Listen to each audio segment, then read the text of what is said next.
Bonjour, alors aujourd'hui on va parler des émotions négatives. On va essayer de diagnostiquer en 6 points si on a des problèmes liés aux émotions négatives en s'appuyant sur le concept d'affectivité négative défini en 6 points dans un outil qui s'appelle le PID5. Donc l'affectivité négative, ça représente principalement des aspects mal adaptatifs du névrotisme du Big Five et des aspects également mal adaptatifs de l'introversion du Big Five, mais c'est principalement le névrotisme. Donc ces 6 points, qu'est-ce que c'est? Donc principalement, c'est ce qu'on appelle la labilité émotionnelle, c'est-à-dire les changements émotionnels.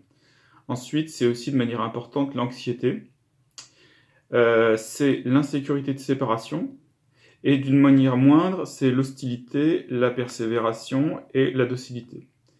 Donc, il faut essayer de vous évaluer en termes de labilité émotionnelle, anxiété, insécurité de séparation, hostilité, persévération, docilité.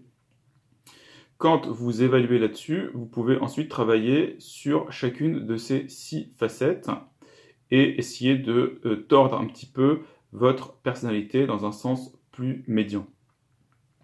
Alors, qu'est-ce que c'est la labilité émotionnelle? C'est les changements d'émotions. Donc, mes émotions parfois changent sans aucune bonne raison. Changement des émotions de manière irrationnelle.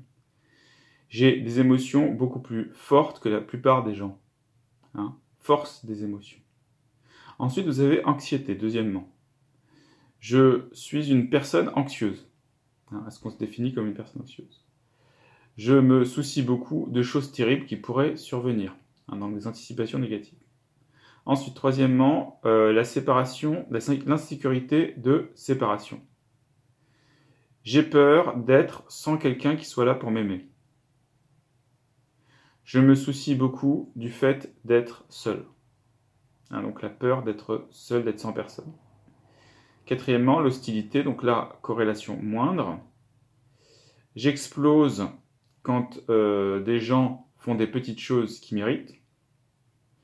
Et je peux être méchant s'il le faut. Ensuite, cinquièmement, la persévération.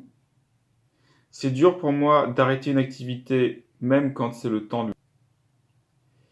J'ai raté des choses parce que j'étais en train de faire quelque chose qu'il fallait que je fasse, que je finisse pour que ce soit bien fait, bien. Et ensuite, finalement, donc faible corrélation, mais corrélation quand même, la docilité, en anglais submissiveness, qui est aussi un trait d'introversion. Je change ce que je fais en dépendance de ce que les autres veulent. Je fais généralement ce que les autres pensent que je devrais faire. Donc, à partir de ces 6 facettes, vous pouvez vous évaluer en affectivité négative, savoir si vous avez un problème d'affectivité négative, et voir sur quelle facette travailler. Alors, il peut y avoir dans le sens inverse un problème d'affectivité négative si on n'en a pas assez. Donc là, il y a une seule facette, et ça correspondrait à un bas névrotisme, on pourrait dire. Affectivité restreinte. Je n'ai pas des réactions émotionnelles qui durent très longtemps, et je ne me mets pas dans des états émotifs.